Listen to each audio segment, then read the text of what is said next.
So, Madam, let me just start off by saying thank you very much for setting the scene for us, for opening up the conversation and reminding us, of course, that one of the critical conversations we need to have is to talk about supply chains. And that's the first conversation we're going to have. We're going to be asking the question, how do we move towards green supply chains? How do we integrate sustainable practices within African supply chains, especially given the fact that we know that with the impact of COVID-19, we know with the impact of the war in Ukraine, that supply chains are under immense pressure. And when supply chains are under pressure, we know that infrastructure is under pressure. We know that um, um, transportation and other operational efficiencies are under pressure. We know that input costs go through the roof. And so we begin to ask the question, if this is the reality for Africa and disproportionately so, what is the pathway towards greening those supply chains? And so to lead us in this conversation and to introduce her panel is going to be Madame Tola Adeyemi. She's a regional senior partner and chief executive of KPMG West Africa. Let's give her a really big applause, louder than the noise outside. As she comes up and as I hand over, allow me to also say, time permitting, she will allow for questions. So if you're online, if you're in the room, this is also an opportunity for you to ask questions. Madame, over to you. Thank you very much. And my name is Tomi Adepoju. I'm representing Tola Adeyemi, who is the chairman of KPMG West Africa. I am a partner in KPMG and I lead ESG in West Africa. So thank you very much. I'm sure I can sit down. Um, it's an honor to be here today to moderate this very important session. I would just like to quickly introduce and call forward my panelists, very special people that we've put together today, three eminent ladies. The first person I will be calling is Prajna Khanna. Thank you for coming. Prajna is the global head of sustainability at NASPAS, um, where she leads the sustainability department of the group as well as the subsidiaries. You're welcome. The second person I'll be calling is Dr. Abena Antwi. Dr. Abena Antwi is an award-winning humanitarian. She's an academician, TV host, prolific writer, having written a number of books. She has a PhD in health economics from the University of Lille, and she's a lecturer as well as running a consulting business. So she has a lot of caps that she's wearing. The last panelist, but not the least, is Aber Lahita. She's the CEO of Egyptrans. Can we put our hands together for her? Aber leads the national transport and logistics company called Egyptrans. And she started out being the chairman and CEO, and based on the new corporate governance code in Egypt, the roles have been separated. So she's now currently the CEO. And she wears a lot of caps. She sits on a lot of boards, including the board, including co-chairing the transport company of at the American Chamber of Commerce. She's the chair of the African Women's Committee of the Egyptian African Business Women's Association. She's also the board treasurer at the Global Compact Network in Egypt. She wears multiple caps all over the place. Let's put our hands together for her as well. So we are here today for a very important and epic event. No doubt, even as introduced, we need to lay out a roadmap for Africa in the coming years. I'm sure we've all experienced over the last couple of years, 2 years specifically, the issues on global supply chain that has been disrupted by the COVID-19 pandemic. We've also seen the disruptions caused by the Russian-Ukraine war, as well as severe flooding all over the place. All of these have created issues for us in Africa, whether short-term or medium-term issues that we need to deal with.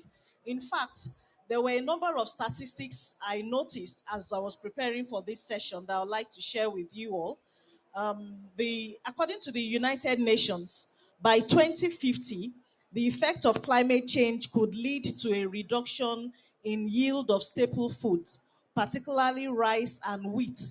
And this is estimated to have a 12% and a 21% yield reduction for us in Africa. We know that that will be a major issue for us because we are dependent on rice and wheat in Africa.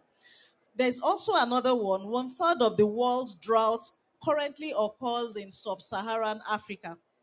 That's a major issue.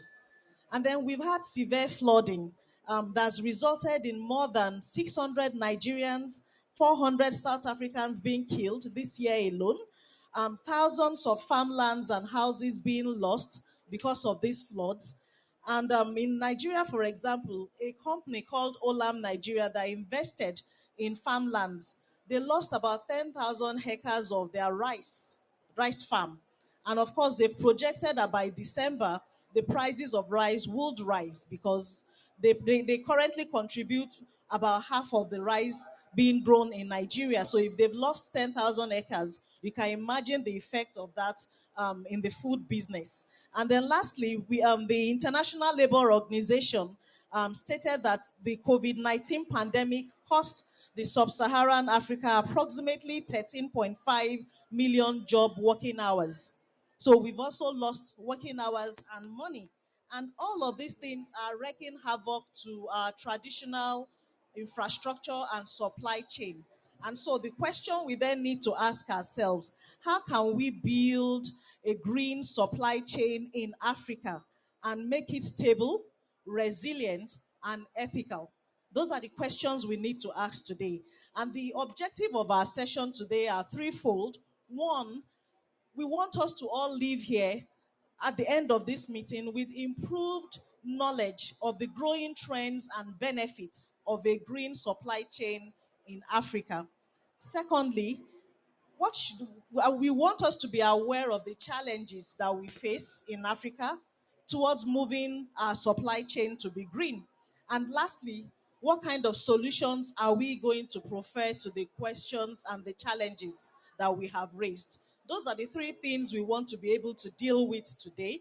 And of course, I'm very sure that my eminent panelists would assist in answering the questions. So without further ado, I would go straight into the questions. We would run a short session, just asking them some questions, and then we'll throw it open to the gentlemen and ladies sitting in front of me. And if there are questions online as well, we would also be taking those. So I'll start with you, Abir. Why is green supply chain essential for Africa? And what are the steps your company is taking towards a green supply chain?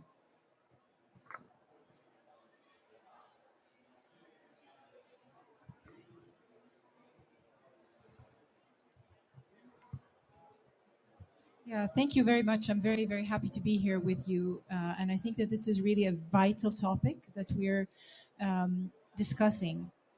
I think if we talk about supply chains in Africa, then we need to take a step back.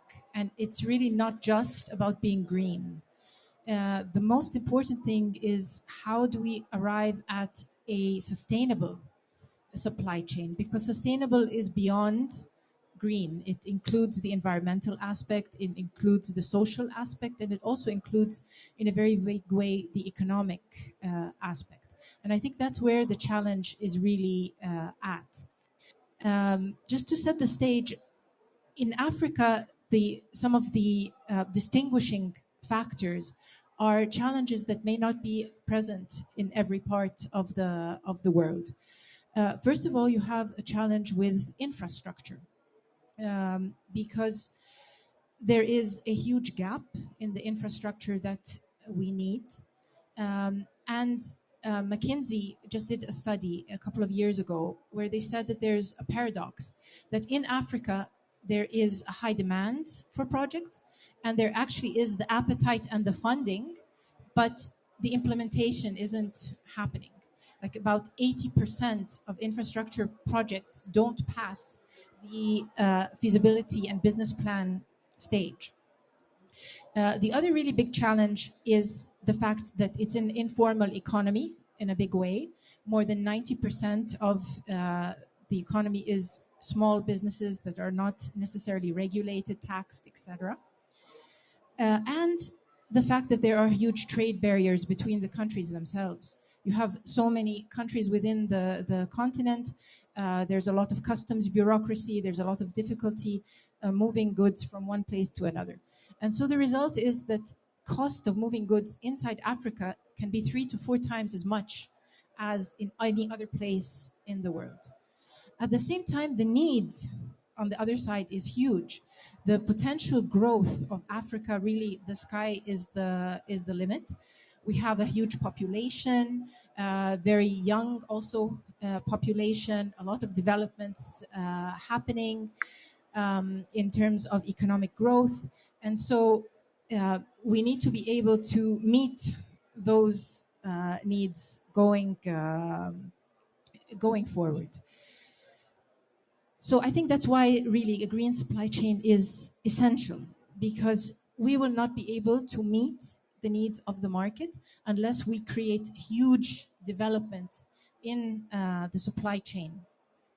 And we have a golden opportunity because we will be building so many things from scratch that there's an opportunity from day one to really design in the green aspect. So do you want to share what have you done? Is there anything you want to share from your company's perspective in terms of what you've done? So EGTrans is one of the leading transport and logistics providers here in Egypt. And we are very proud that we contribute in a big way to the establishment of renewable energy projects in particular, because we do a lot of project logistics transportation. We have a specialized fleet that transports very large over-dimensional cargo. And so we have invested very heavily in transporting wind farms in particular. And we are looking forward also to the green hydrogen projects here in Egypt and supporting that. We're currently measuring our carbon footprint to set a plan for reducing it. We are developing our fleet management practices through digitization to create a more efficient operation of our fleet and reduce our fuel use. We're minimizing travel. We're doing a lot of capacity and awareness building, and a big part of that is through the UN Global Compact Climate Ambition Accelerator. We're certifying some new facilities and warehouses as green buildings. And we're joining with other businesses in a local network to support each other in this transition. Thank you very much. Let me move over to Dr. Abena. Almost similar question. So following Abby's remarks on why green supply chain or sustainable supply chain is very important, can you share from your own perspective? I know you consult a lot for companies and you also lecture. What would you like to share with us in this regard? Okay. Thank you. It's a pleasure to be here to share the experience from Ghana. I represent the biggest conglomerate in Ghana, a company called the Jospon Group of Companies, and we are in 6 African countries. We have 66 subsidiaries, and critical to what we do is that our business model is based on the circular economy. So we collect waste and then we segregate. We recycle the plastics, and plastics is a big problem in Ghana and a lot of African countries, not only internal but also affecting the ocean.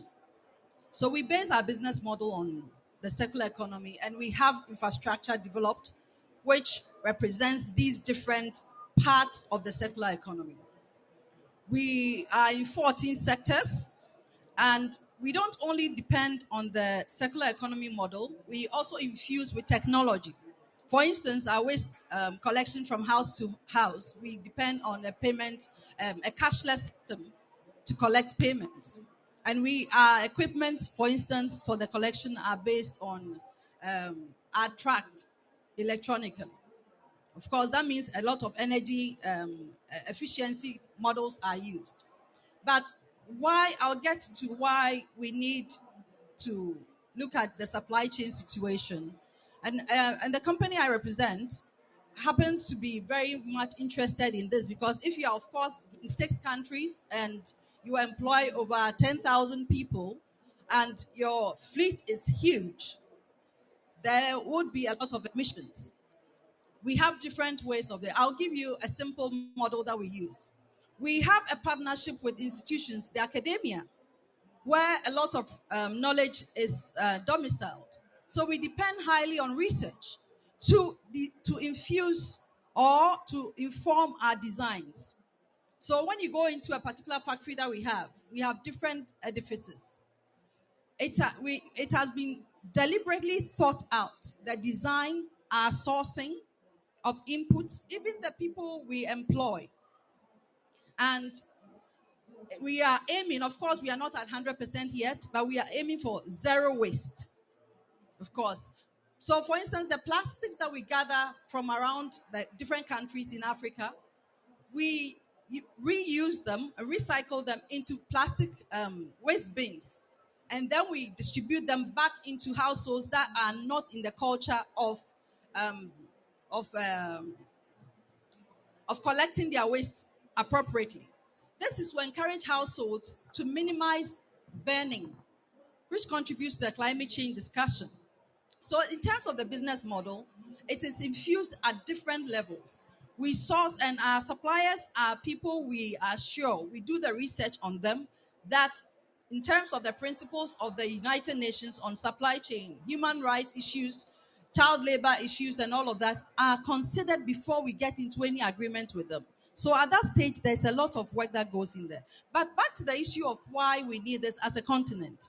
I think that it's needless to even think that we don't. And we need it because, first, we have the most concerning situation of youth bulge, coupled with the unemployment rates that we are experiencing at different African countries' levels. We are sitting on a time bomb if we don't have a strategy to ensure that our continent survives. And we can survive through the supply chain discussion that we are having. Yes, thank you. Thank you very much, Dr. Avina. Prajna, I'm back to you now. Do you have anything to add here, considering that NASPAS does not have a physical supply chain in the way that Egyptians would have? What are your thoughts about sustainable supply chain and why it's important?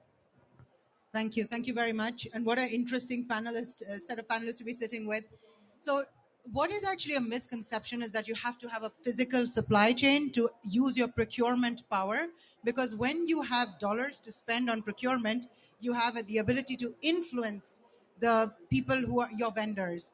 So, where Naspers is a consumer internet group, one of the largest technology investors in the world, and what understandably we may not have at Naspers process corporate level a physical supply chain, but we have KPMG, we have Ernst & Young, we have banks, lenders, we have all sorts of service providers who sit in our vendor base.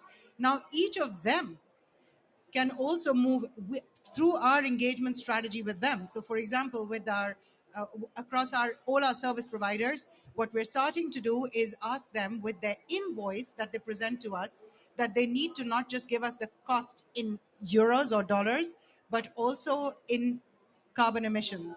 So, what was your footprint in the delivery of this service to us? Because currently, in the GHG inventories that we all do, and for the journey that you're starting on, we use estimates. Each sector, each industry has a set estimate that you then use to a carbon for your carbon emissions accounting.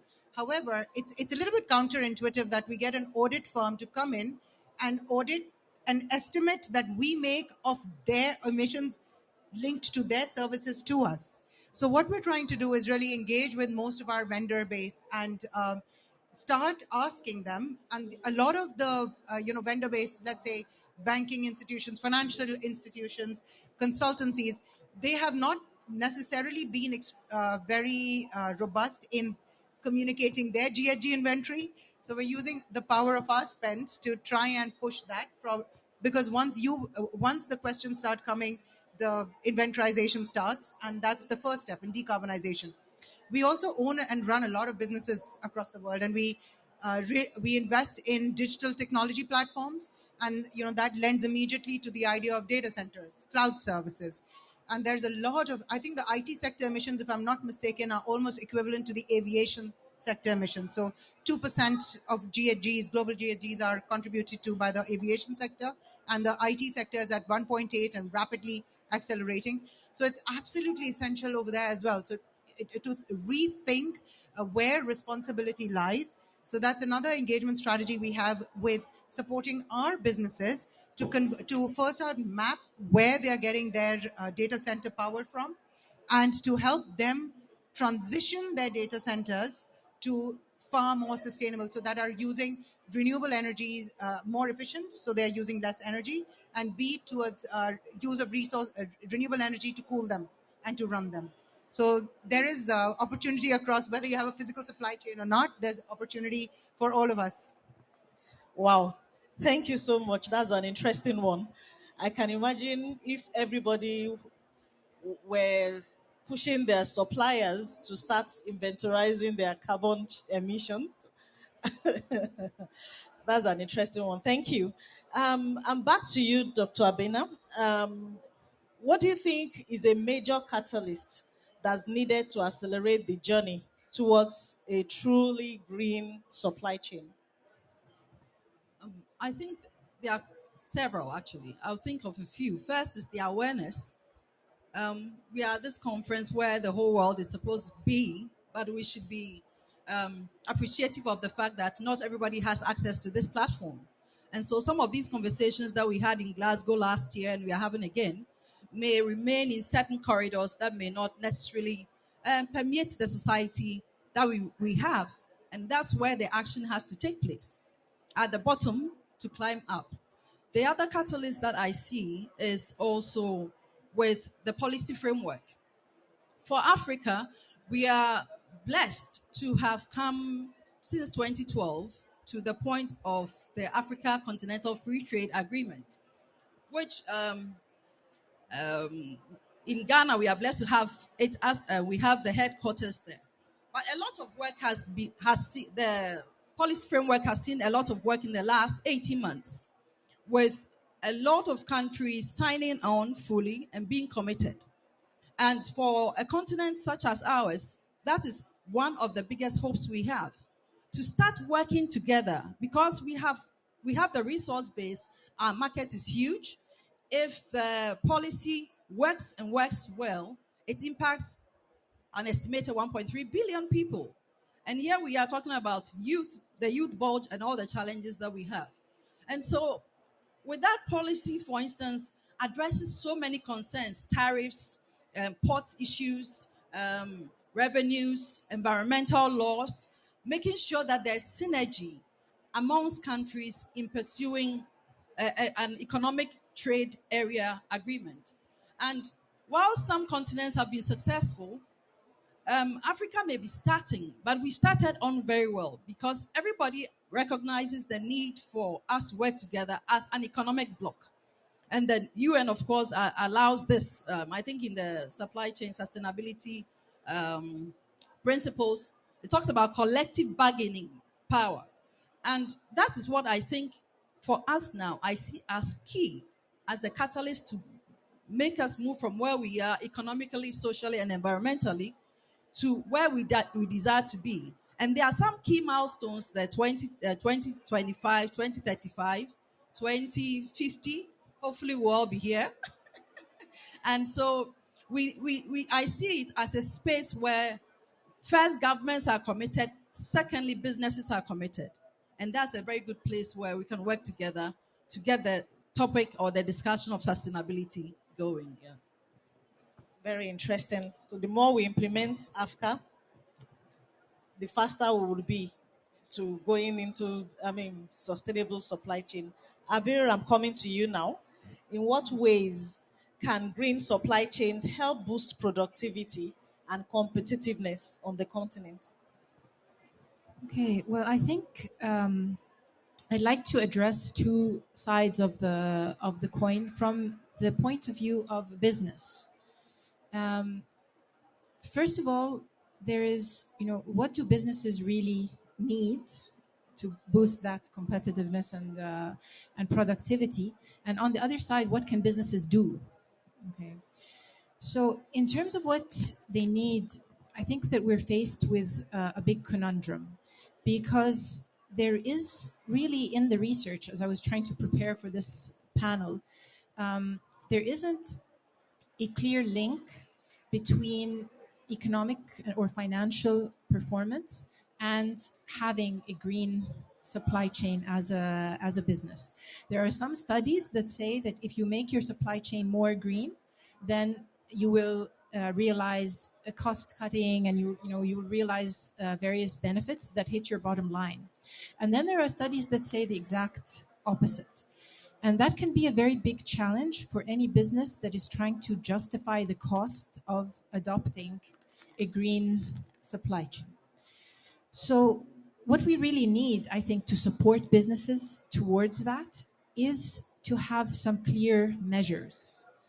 And we also need, I think, to accept that going green is not a choice. It is. There are some things that we can't put a value on, and there are some larger goals. And really, if we don't go green, then it's about the survival of our businesses as a whole. So, I would say that what businesses really need is these measures, a unified system of measurement, because there isn't really an agreement across the board on what green supply chain management means. And that leads me to really, we need standards and guidelines. We need something that all of us as businesses together can agree on as progress. We need know-how and capacity building, and I'll echo, what Abina just said about awareness. We need time, and time is a luxury that maybe we don't so much have, and we definitely need money. This is a big thing. Then, in terms of what businesses can do, I think start as we are starting at EG Trans with measuring CO2 emissions, so that we know where we need to be. Looking at the supply chain as a whole, not just the transport and logistics aspect of it, but also the manufacturing, the procurement, the storage, all the aspects. How can we use more environmentally friendly material? How can we have less waste? How can we create a circular economy and have an impact that way? Because with the growth of e-commerce, 30% now of products are being returned. And so we need to really manage that. And then how do we use technology and digitization to improve the management of our fleets, to improve the distribution so that we have less trips, shorter distances, leading to lower emissions and better fuel consumption. Thank you very much.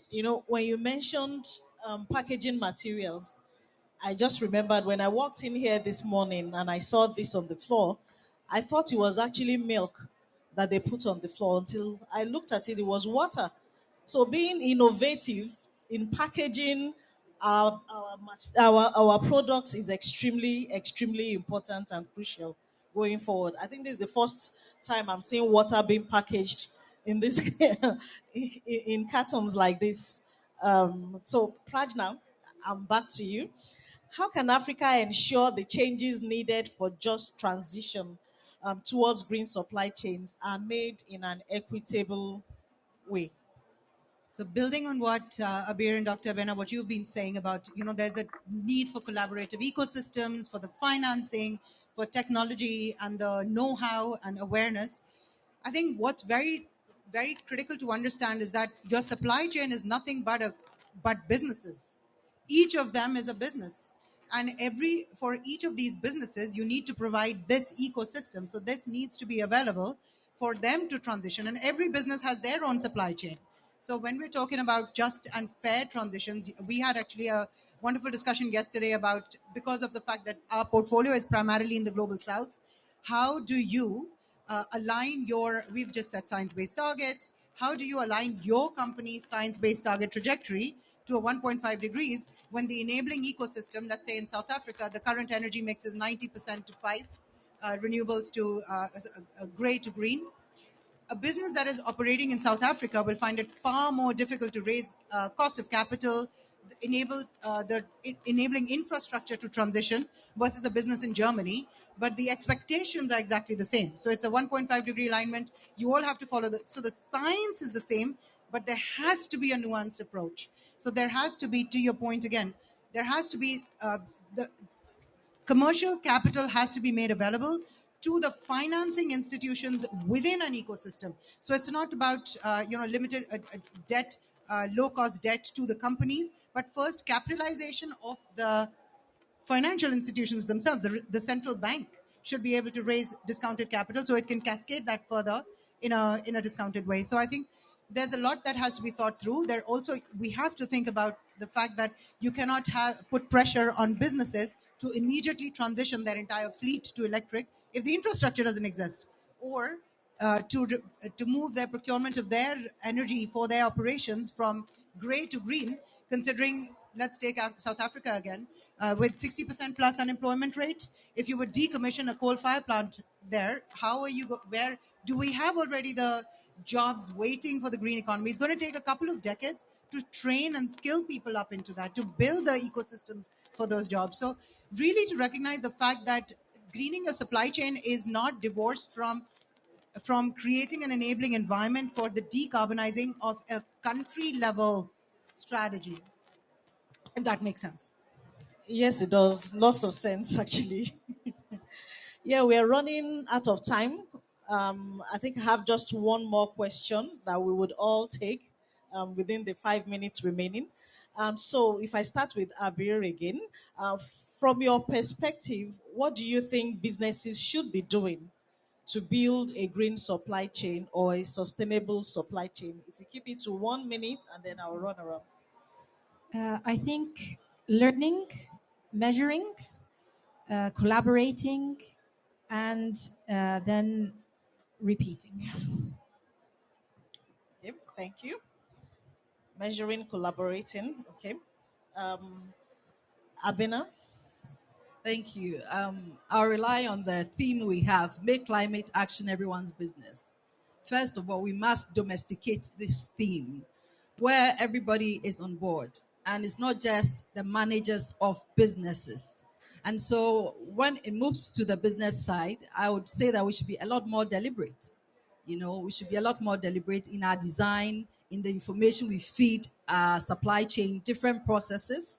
We should be deliberate, and we have to keep improving ourselves, improving our systems, improving ourselves, meaning we must be educating our people to move along with this trajectory that we've chosen. Yes, thank you.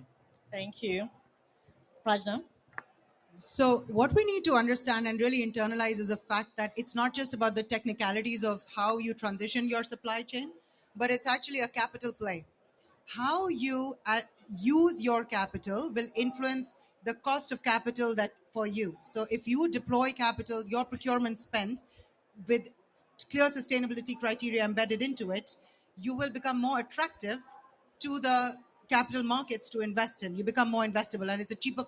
You get discounted capital as well. So to the business case piece, it's a capital play. You need to understand sustainability is really is not for the sake of just sustainability, but it is your engagement in the capital markets. And I think that needs to be internalized by the senior management and cascaded through to the company. Awesome. Thank you so much. Now to the audience, question and answer. I don't know if you have any question. We would appreciate if you can keep it short so that we can take as many as we can. Okay. The gentleman in front, I think he raised up his hand first.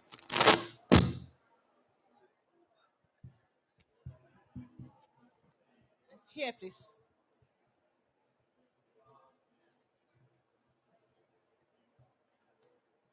Can you hear me? Yes, we can hear you. So can I go back to your colleague on your immediate right? You raised a really, really interesting topic, which is about labeling of carbon by your suppliers so that you knew exactly what's coming. Do you think that ultimately the goal we need to get to is that we forget about scope 3 and that it becomes automatic that every good and service supplied, whether it's in Africa or around the world, will actually, in the same way we have dietary information and other information on products, we will get to a point where every single product by regulation will have mandatory carbon information so that you will know with certainty. It can be digitalized much easier in today's world, and suddenly the whole scope 3 issue, and maybe I'm being slightly optimistic, goes away. Well, actually, absolutely right. Because the scope 3 is nothing but a scope 2's domino game. It's about one company, the next company, the next company, extended value chain. It's the scope 2 of every business. And therefore, scope 3 is simply but a scope 2 dominoes game. So fully agree. Yes. Thank you.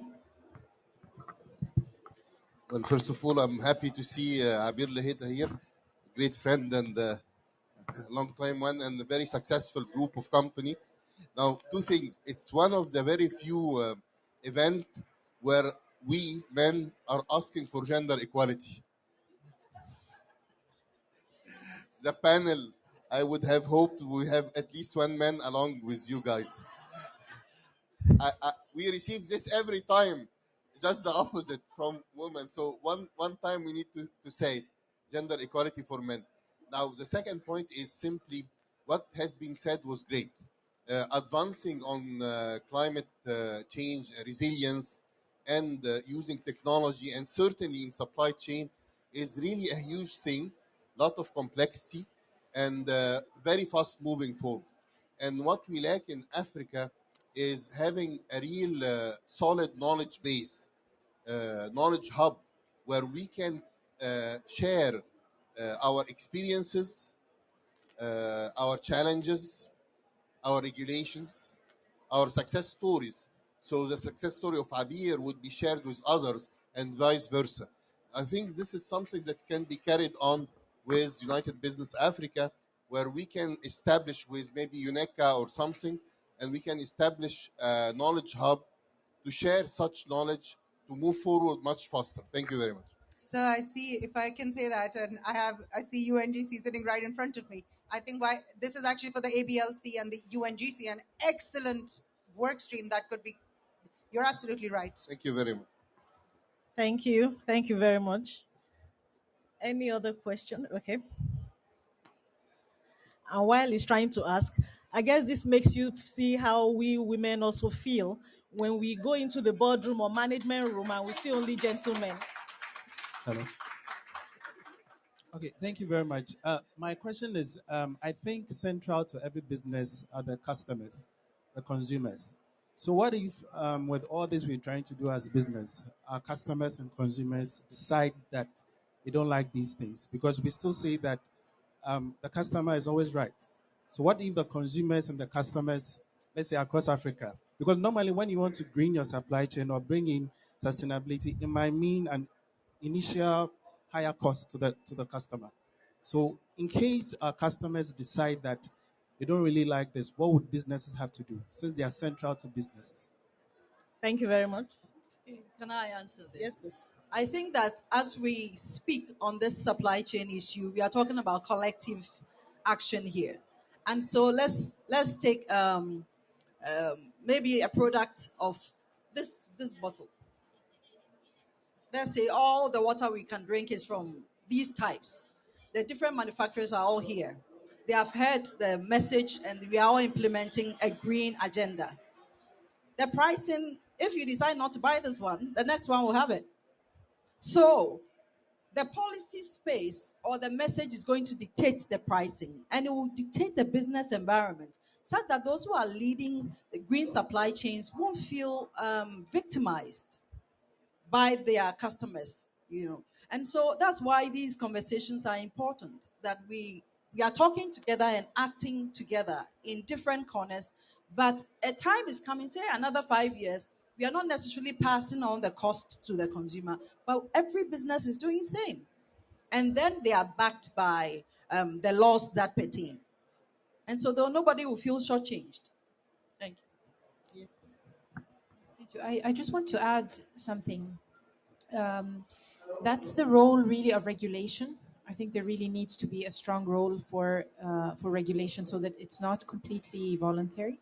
But then the challenge comes back to the idea of the informal economy and how can we bring, SMEs along with us. And I think that needs to be a huge part of the conversation. And also, I think there's huge amount of research and trends, and you can see that customers are actually wanting more sustainable companies and products and services. So there's a pull rather than a barrier, I would say.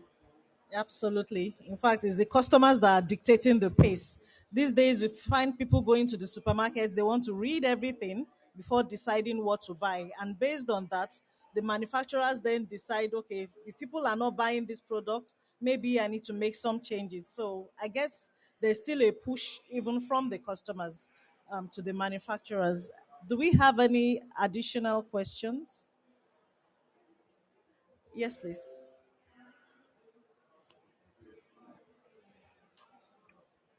Hey, hello. Yes, what do you see as the role of business associations in helping to green supply chains across Africa? I know where I work in Kenya, we have kind of a range of capabilities within the association sector, some quite strong, some really just getting started and not sure sort of what role they might play in the sector on the whole, but in terms of specifically around greening supply chains and moving their industries along to greener practices, what do you see as the potential there and the role of business associations? Yeah, thank you for that question. I think it's a very, very important role and a vital one. And I think maybe with the momentum that's happening here in Egypt with COP27, the awareness has been raised, and all the business associations are really stepping in and stepping up, and the conversation is happening. And I think they have a role in terms of awareness. I think they have a role in terms of sharing knowledge, sharing success stories, really learning from each other. And that's why I was saying that I think collaboration is a huge part, because it's a very difficult and challenging thing to be working on for any business, and we really can't do it alone. We need to learn from each other. We need to work with each other, and we need to think also how can we outsource things to each other, so that I don't have to reinvent the wheel or do everything myself.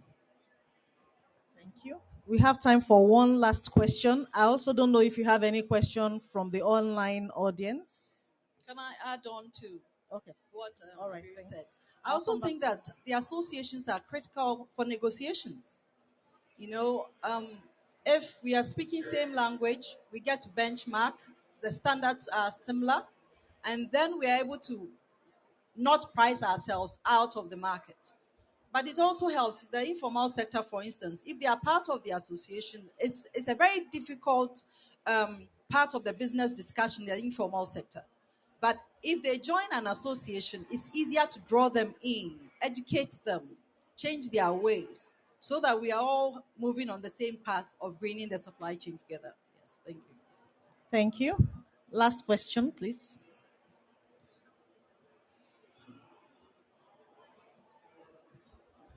Thank you. Thank you, Tomi. So we're discussing supply chains. There is one supply chain that greatly concerns me, and it's very relevant to Africa, and that is the issue of rare earth minerals. So globally, we're doing everything we can to scale the renewable energy industry. But one of the single biggest barriers, and it's a huge concern for people like me who work in the industry and many others, about the shortage of rare earth minerals, cobalt, lithium, copper. Do you see that this is going to be an increasingly important role for Africa in helping to deal with that particular but vitally important supply chain issue? I can maybe take that. I would love to show you right now. I have a Fairphone, and you know that the Fairphone is the leading member of the Fair Cobalt Alliance. Absolutely. So there has to be a transition and a shift. So first the proof of concept that there can be a different way of mining and sourcing these rare earth minerals and then helping large companies to shift their procurement and their operations to the new proof of concepts that the Fairphones of the world are doing. Fairphone started off, and it's now being taken up by Philips and all sorts of large businesses as well. So absolutely, that's the way to go. And there's somebody, I think one of the other speakers mentioned circularity. Circularity is going to be an incredibly important dimension for solving this. And I think we should just look at Africa as a big part of the solution. We should stop talking about problems. Africa, I'm looking to really help us on the circularity aspect and the mining aspect. So somebody's just given me a copy of the Fairphone. Like, it's incredible. So I first time seeing it. Most ethically, so all specifically the metals and the minerals in this phone are ethically mined. Wow. Please, everybody, do look up the Fairphone. Wow. Thank. I think it's artisanal mining, so it is exactly how do you to make sure that mining is being done on specific practices. The local community is participating in the benefits and the rewards. There are limits to how much mining can happen. There are specific limits to mineable per year for every mineral, metal, mineable earth material. So it's really just ethical mining. That's what it is. So rather than large conglomerates who've held licenses for years going out there and ripping them up, if I may be controversial, and I actually think all mining contracts should be cancelled.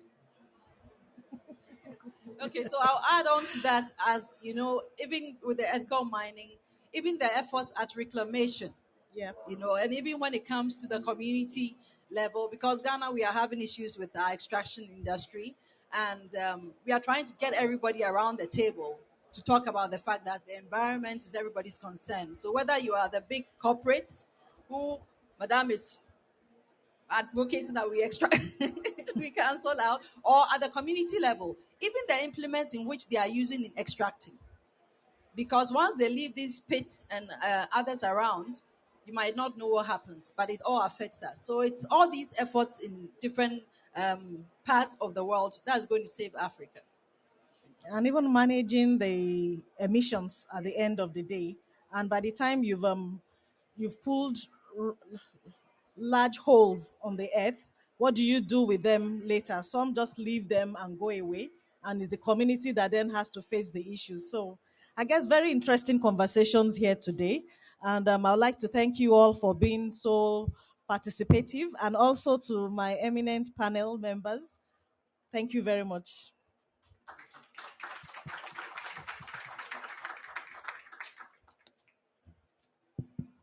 Ladies and gentlemen, if I can ask for us to give a round of applause to our moderator, Madame Tommy, for an excellent job.